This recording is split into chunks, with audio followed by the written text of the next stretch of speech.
Hello everyone, welcome to the When It Worked podcast. You're with the host Julian Lee. Today I'm joined by David Pisarek. Welcome to the show, David.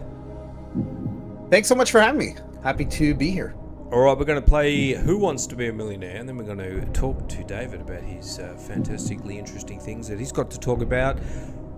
Are you ready to go? You got 3 lifelines. Don't forget, if you're not sure, 50-50 split, not poll the audience, ask Julian or Google it.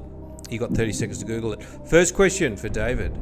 Aimed at worn-out parents, the title of a best-selling 2011 kids' book parody profanely urges kids to do what?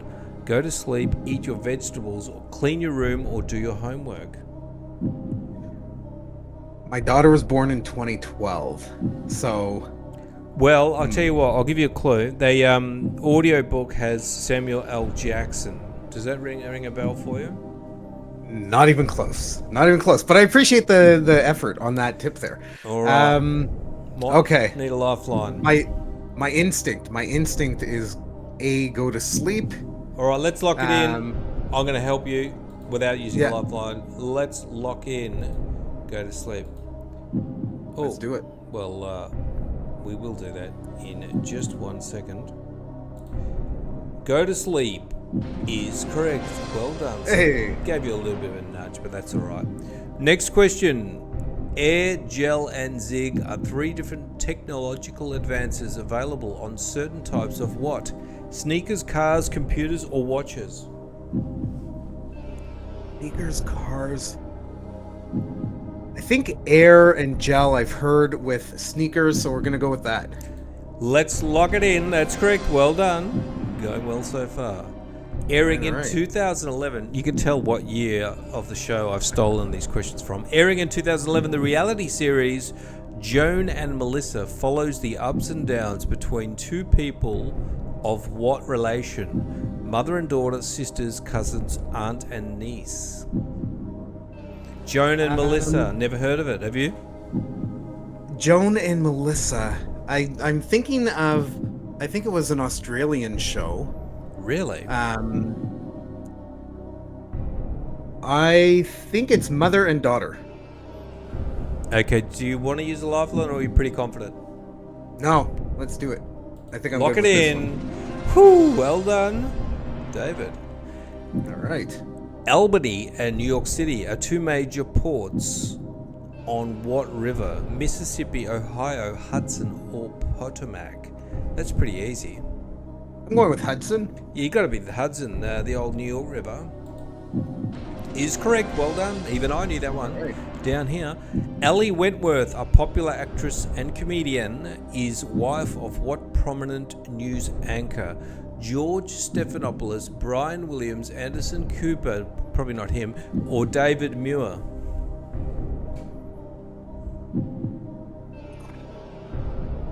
All right, let's go with. I'm going to use a lifeline on this one here. Have you got 2 most likely answers that you're thinking? I'm thinking maybe George Stephanopoulos. Yeah. All right. Well, let's do a lifeline, 50-50 split, see if that helps. So we got George Stephanopoulos left and David Muir left. Should we lock in George? Okay. All right. I say George. Locking in George. That's correct. Did George have a scandal, or was that Brian Williams? Brian Williams was the one that said he was in Iraq in the Black Hawk helicopter in the middle of all the action, and it was kind of not quite true. Is that right? I'm in Canada, so a lot of the U.S. news anchor stuff. Okay. Some reason that story made me laugh, and I remember that one. All Cabbage Patch Dolls feature the signature of their creator, Xavier Roberts, stamped on what part of the body? The backside, foot, hand, or head? You're probably too young to remember Cabbage Patch Dolls, David. I had one. Oh, you had one, and I had a Cabbage Patch pet as well. Well, there you go. I had a dog. I had a boy and I had a dog, and what comes to mind is the bottom, the backside, the butt. So we're gonna go with that. Let's lock it in. I think that's correct. Well done. I remember that in primary school, elementary school. That was huge very early on. I don't want to say what year it was. All right, all three of the popular CSI TV dramas feature theme songs performed by what rock band? Led Zeppelin, Queen, The Who, or the Rolling Stones? I believe it was The Who. The Who is correct. Well done. You're going very well at the $8,000 mark. Let's see how far you go. You got all your lifelines. Only got 2 lifelines left. Along with Bonaire and Curacao. Curacao. What is that? He said Curacao. Okay, I'm very ignorant. Along with Bonaire and Curacao, what A island compromises the ABC islands? Aruba, Antigua, Ascension, or Anguilla? It is Aruba. Aruba is correct. Well done, David. Along with his wife, Belinda, let's say ex-wife, what billionaire has set a goal of eradicating polio worldwide? Warren Buffett, Mark Zuckerberg, Bill Gates, or Jeff Bezos? That would be Bill Gates. Bill Gates, yes. I can't imagine Jeff Bezos doing it. He's eradicating his own poverty. Also a noted Broadway actor, Paul Lynde was most famous for being a regular guest on what game show? Jeopardy, Family Feud, Hollywood Squares, or The Price is Right? Broadway actors. Never heard of Jeff. Probably not Jeopardy, because there's like 3, right? And they compete against each other. Yeah. Price is Right. You don't usually show back up on there, so I'm eliminating A and D. Yeah. Hollywood Squares usually has people come back, so and they have celebrities too, don't they? You know. Yeah. Well, they all do have celebrities sometimes, but Hollywood Squares, I would think as well. Is that the one you want to lock in? Let's do it. Hopefully I haven't given you a bum steer. That's correct. Well done. Also, about gangsters and New Jersey, the HBO series Boardwalk Empire is set in the 20s of what town? Atlantic City, Jersey City, Newark, or Hoboken? So I don't think Atlantic City was built up yet in the 20s. I think that was later.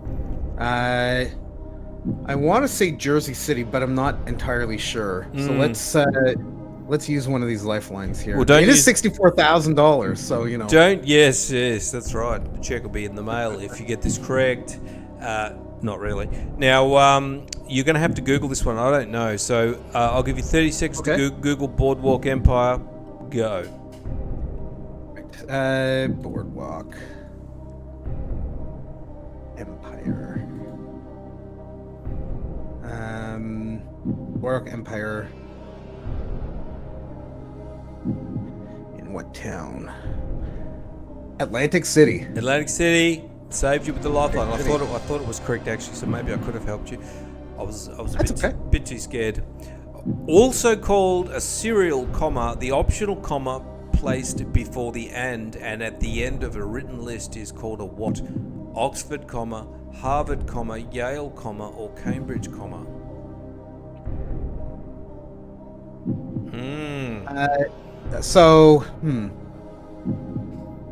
I'm a fan of the Oxford comma. Yeah. Putting it in, but is that before the end? Yeah, I'm going with Oxford comma. Let's go with Oxford comma. I can't help you with this one either. That's correct. Well done, David. 2 questions to go. Also called a whammy bar, a tremolo arm is used to affect the pitch of which musical instrument? Guitar, drum, keyboard, or saxophone? Guitar is correct. Well done. Guitar. So now we've got, I think, two or one. Let's see. Also called the cone of shame, the plastic collar often worn by dogs after a medical procedure is named what? Victorian collar, Edwardian collar, Elizabethan collar, or Tudor collar? Cone of shame. All right, so I know the white. It's usually like a white cone to prevent them from like biting or gnawing at themselves. Yes. My dog, I only had it on for about 5 minutes because he just couldn't even walk around corners, and luckily we got through it. Elizabethan color. Elizabethan. All right. E. Let's lock it in. I would have gone with Edwardian, but it's just pure guess. Elizabethan. Well done, David. Last question. Clean sweep. Also known as the striped polecat, the zorilla closely resembles what other black and white animal? Raccoon, badger, skunk, or ferret? Okay, raccoons aren't black and white. Skunk's the only one that's black and white. Now this is for the $1 million? Yes. Okay, so let's use that lifeline. You gonna ask me? And yeah. All right. Well, striped polecat. Yeah. I mean, I guess we have to just go with the skunk. Let's take a look. No. Not much help for you. Well done. You got it all the way. Well done. You've cleaned out the game. David, fantastic effort. Thank you. All right. Thank you, everybody. Yeah. I'll send you all some money. Whoever listens to this, whoever listens to this and sends me a note or a comment, I will send you a portion of the winnings. You just trying to get me in trouble, aren't you, David? All right, let's wrap that up and tell us about what you've been up to, David. This is an interesting thing you're doing because you've got a specific niche that you help people with. Do you want to tell us about Wow Digital? Yeah. So my agency, we actually are, by the time this airs, a little bit shy of 8.5 years running the agency. What do?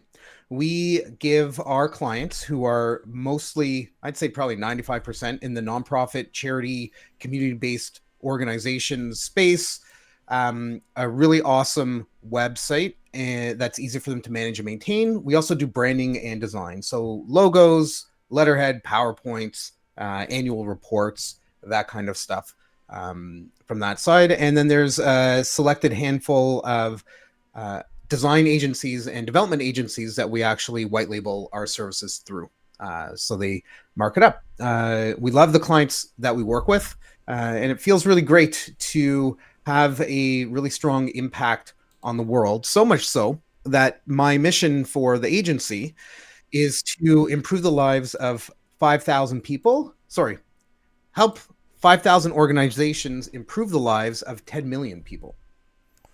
Awesome. And so you're specifically doing non-for-profit organizations, which is good in terms of just helping them out, but also it's good in terms of having a specific target audience, which makes you really stand out to that particular person that you're targeting. And tell us about your white label stuff. Who uses that? How does that work? So if you had a agency and you were maybe you're doing strategy with a client, maybe that's kind of, you focus on helping them with leadership and strategy or organization, things like that, or maybe you do IT services for them, but you don't know what you're doing in terms of web. You could contract us and we would provide the services through your agency to your client on your behalf. So that's for more for web agencies, isn't it? So not really too many non-for-profits that would do that, and they offer web design services under their own brand, and then you do it for them. Exactly. Yep, that's awesome. And what are some of the stuff you do for the not-for-profits? They probably need a little bit of help with marketing. They're not really the best at it themselves usually. Yeah, so our typical client comes to us.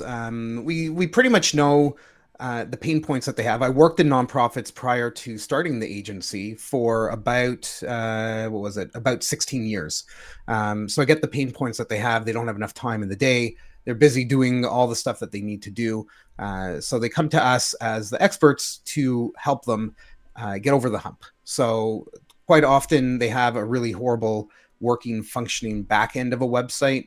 It's difficult to maintain and manage, so much so that chances are they usually don't end up doing anything with their site. We conducted an audit of over 400, I think it's about 490 some odd uh, websites, and we found a lot of similarities through those.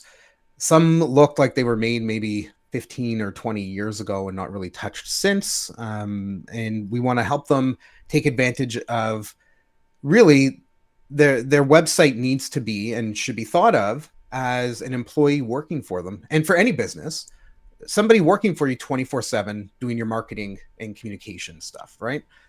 We want to take advantage of Google, get more organic traffic coming to your website. And ultimately, for the nonprofits, that turns into people subscribing or sharing content or wanting to be a volunteer. Or ultimately, the greatest thing that could possibly happen is donations coming in to help them further their cause and do more good stuff in the world. Yes, yeah, you got to get the content out there, and if your website is just a static website sitting there, Google will ignore it, and you need to put in the work and get all the blogs happening, video happening, all of that stuff. What does that involve? Do you have writers that make content for these organizations? So a lot of our clients, they have a marketing and communications team that's producing content or some kind of content. What they need is the vessel to make it more SEO friendly. So we come in and do that type of stuff. We do have a handful of clients that have us actually producing content for them. So we do have writers in our team that will produce content for you on a weekly basis. Through our audit and through, we have a case study with one of our clients that they were creating an article maybe 400 or 500 words every 8 weeks. So every like 2 months, basically, they'd have one article, and they were getting about 230 to 240 unique organic visits from Google. And when they brought us in over a 5 month period, we started writing content once a month for them, and we nearly doubled their traffic just by doing that. So we're looking, was it 380 to 400 visits a month, somewhere in there. And then we said, okay, let's really ramp this up. Let's produce one article a week for you, right? 600 words, nothing really crazy or big. And over, what was it? So that was 5 weeks was that. And then, yeah, 5 months. And then 5 months of writing an article a week. We were able to basically 7 times their organic traffic, their unique organic traffic from Google. So we know content is what's important. The old adage saying like content is king, that's kind of true. Content is king with the caveat that you're paying attention to your analytics and writing more similar like content to what's actually resonating and driving traffic to your site, right? So Yeah. reviewing that is definitely part of what companies, any company, forgetting about just nonprofits, but any business, if you want to drive more traffic to your website, you need content added on a regular, consistent basis, and then review your analytics to make sure that the content that you're producing is actually converting and creating more traffic for you. Yeah, it's not rocket surgery, as they say. You need to have that frequency, quantity, and also keep an eye on the analytics, I guess. So you're making stuff that is actually people are looking for. And then once you do that, it's really, you can't go wrong. But doing it by yourself, it's just not going to happen, because you need to have somebody pay a certain amount of money, not a huge amount of money, and just get it taken care of and do it long term. You've got to budget in. How long do people need to be thinking? So SEO is a long game. If you look at hiring a company and they say, hey, we'll get you to rank number one on Google in 2 months, that is snake oil. That's it's really not going to happen unless you can rank for a keyword that nobody is searching for. That's what they do. They rank for some obscure keyword and then go, here you go. And unfortunately, we as consumers, we want something that is not possible. And because we want something that's not possible, we get something garbage as a result. So I guess you have to help people readjust their expectations quite a bit, David. Yeah, what we talk about is that SEO is a long game play. It's not an immediate thing. It will pay off in the long run. We need to put time and effort. I would look at a minimum of 4 months of effort, putting time in on that. And we have monthly plans. So like if you want to come to us and have us just do something for you for like 1 month, we can totally do that. But it's a waste of your money at that point. You really need to budget as an ongoing permanent thing, don't you? Because it's, why stop doing it? Because the moment you stop, it just drops off. So just keep going, and it's long-term, sticky results, and it builds. It's not like, paid ads where the moment you stop, it drops off a cliff. This stuff it's like a boulder, and you get that momentum, and you just got to do it. And people say things like, "Oh, well, do we need to worry about this because AI's here now?" And you do, because the original content is always outranking the AI content, and also the AI is just getting the content from original sources anyway. So you're never going to get around that fact. So this is what you need to be doing. So if you are in that space and you're thinking, wow, David seems to be right in my niche, then here he is. So have a chat to him. I've got his details in the show notes. The website is Wow Digital. If you want to chat to David, and there's his podcast as well. What's it called? The Digital Success Podcast. That's a good way to get to know the person and get to know what they're doing. Probably. So that's the audio one. Do you do a video one as well? Yeah, so we have a YouTube channel for it. We have an Instagram channel for the podcast as well. So if you just want some quick highlights, we've got like whole episodes, but we also have like quick snippets that we're pushing out there as well. Awesome. Well, that's great. And I'll have some snippets for you as well from this. So thanks very much, David, for coming on and playing. My pleasure. Thanks for having me. And the check is in the mail. Check's in the mail, yes. Conditions apply. All right. Thanks, David. Thanks for listening or watching. I'm going to wrap things up. See you next time. Bye.